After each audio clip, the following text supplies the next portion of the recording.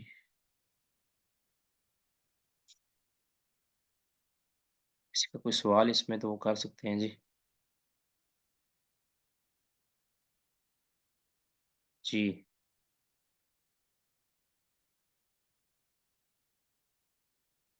کوئی سوال نہیں جی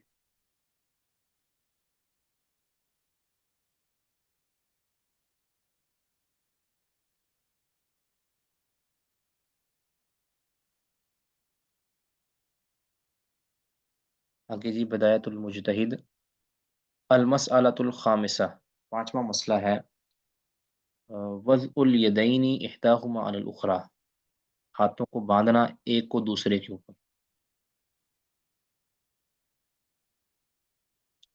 ٹھیک ہے ہاتھ باندھنا نماز کے اندر یاد رکھیں کہ ہاتھ باندھنا یہ انبیاء کی سنت ہے نبی صلی اللہ علیہ وسلم نے کوئی ایک نماز بھی بغیر ہاتھ باندھے نہیں پڑھی آپ نے ہاتھ باندھ کر ہی پڑھی ہے اور اس پر اجماع ہے امت کا اس پر اجماع ہے سیدنا عبداللہ بن زبیر سے آتا ہے کہ انہوں نے ہاتھ چھوڑ کر نماز پڑھی ہے یعنی اس میں یہ آتا ہے کہ میں نے دیکھا کہ وہ نماز میں کھڑے تھے صحابی کے بارے میں عبداللہ بن زبیر کے بارے میں وہ کھڑے تھے اور انہوں نے ہاتھ چھوڑے ہوئے تھے یہ مصنف ابن ابی شیبہ میں آتا ہے اب اس پہ یہ وضاحت نہیں ہے کہ انہوں نے ہاتھ کھڑے ہو کر کہاں پہ چھوڑے ہوئے تھے ٹھیک ہے یہ کہاں پہ چھوڑے تھے ہو سکتا ہے کہ وہ رکوع کے بعد چھوڑے ہوئے ہوں ہو سکتا ہے نا اور ہو سکتا ہے کہ وہ رکوع سے پہلے انہوں نے چھوڑے ہوں لیکن کسی وجہ سے چھوڑے ہوں ٹھیک ہے اب اس کے اندر کئی اشکال اس کے علاوہ کسی اور کسی صحابی سے بھی یہ عمل کرنا ثابت نہیں ہے تو اس کے یعنی ہم نبی صلی اللہ علیہ وسلم کا متواتر عمل صحابہ کا متواتر عمل ایک صحابی کی وجہ سے نہیں چھوڑ سکتے ٹھیک ہے تمام کے تمام باقی صحابہ وہ ہاتھ باندھ کر نماز پڑھتے تھے نبی صلی اللہ علیہ وسلم نے پوری زندگی کبھی بھی ہاتھ چھوڑ کر نماز نہیں پڑھی تو صحابی کا جو عمل ہے پھر اس کے اندر کئی ایک احتمالات نہیں ہو سکتا ہے کہ ان کی ہاتھ جو ہے نا وہ باندھے نہ جا سکتے ہوں ہو سکتا ہے نا کئی ایک عارضے لاحق ہو سکتے ہیں کئیوں کے ہاتھ ٹوٹے ہوئے ہوں مثال کے طور پر ہاتھ اگر کسی کے ٹوٹے ہیں تو وہ آ، ہاتھ نہیں باندھ سکتے اور جانتے ہیں عبداللہ بن زبیر رضی اللہ تعالیٰ عنہ ان کو کئی ایک عوارض بھی لاحق رہے ہیں یعنی حکومت کے حوالے سے اللہ عالم کیوں انہوں نے ہاتھ اب کس مقام پر رکوع کے بعد چھوڑے تھے یا رکوع سے پہلے چھوڑے ہوئے تھے اس کی کوئی تفصیل نہیں ہے بس یہ کہ نماز میں کھڑے تھے اور ہاتھ انہوں نے چھوڑے تھے ٹھیک ہے اس کے علاوہ پوری جو ہے تاریخ صحابہ کے اندر کسی صحابی سے بھی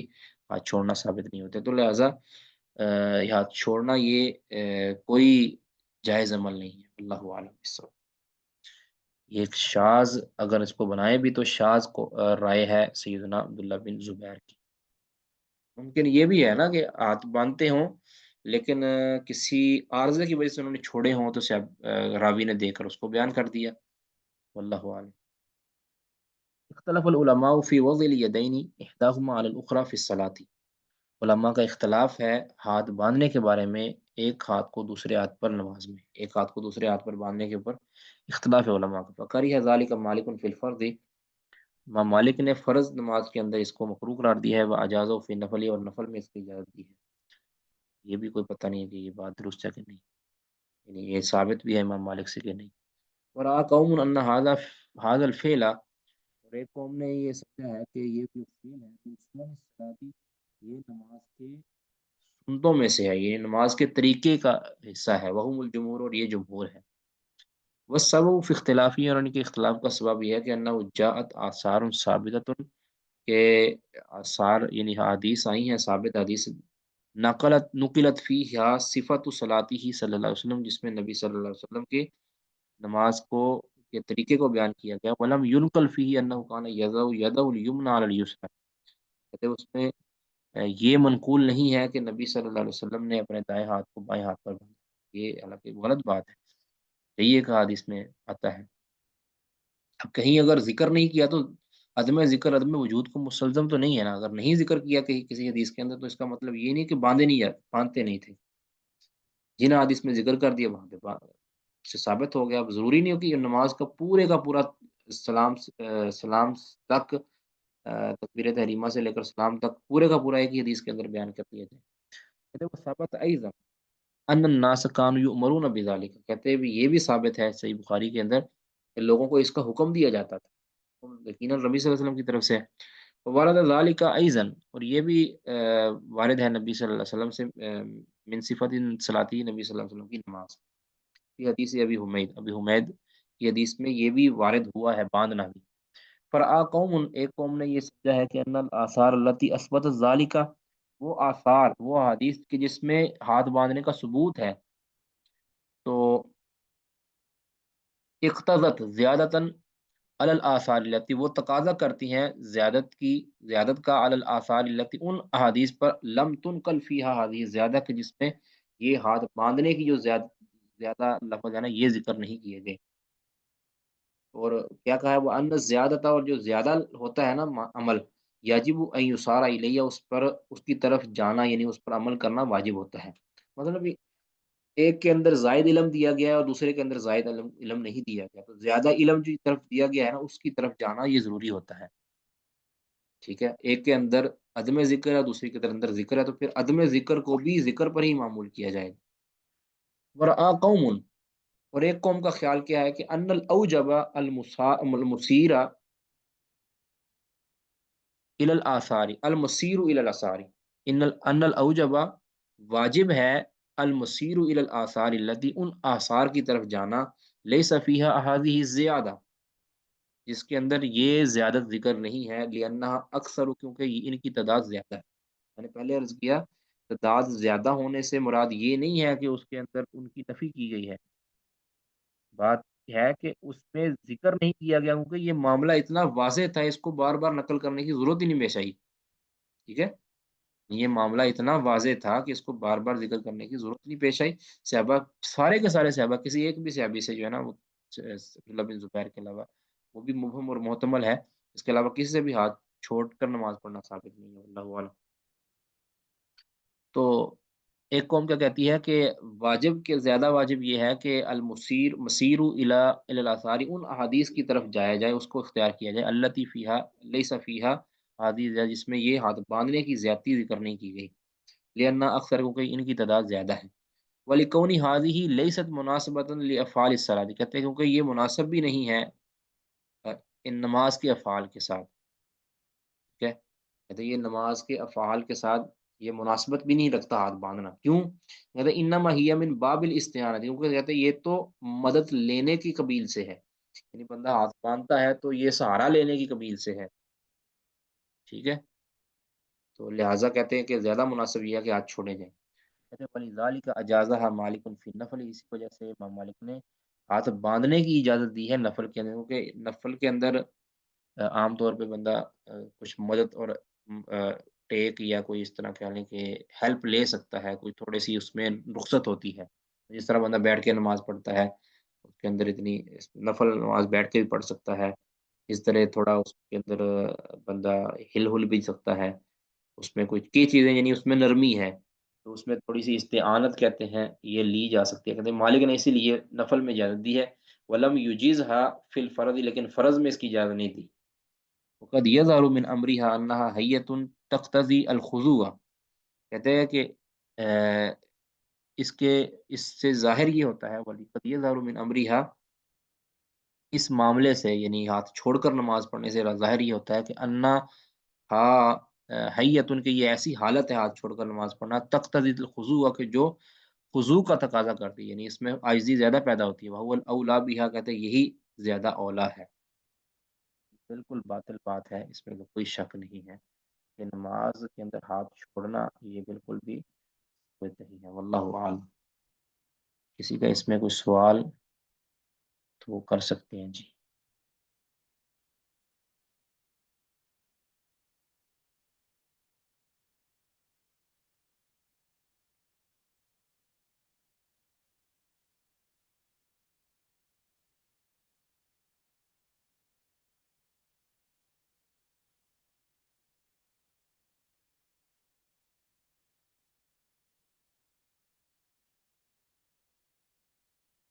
جی کوئی سوال نہیں۔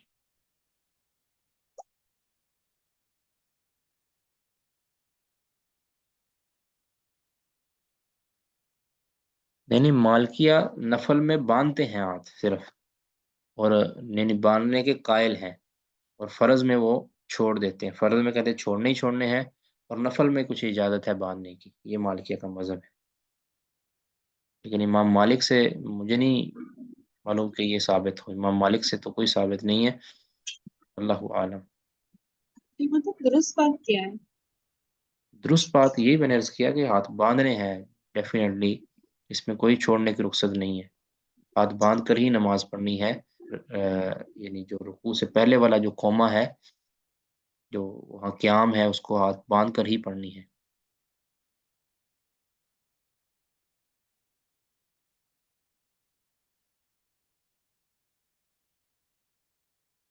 جی اس سوال ہے جی پھر، ٹھیک ہے جی پھر ختم کرتے ہیں۔ سبحانک اللہم و بحمدک، اشہد ان لا الہ الا انت، استغفرک و اتوب الیک۔ السلام علیکم ورحمۃ اللہ وبرکاتہ۔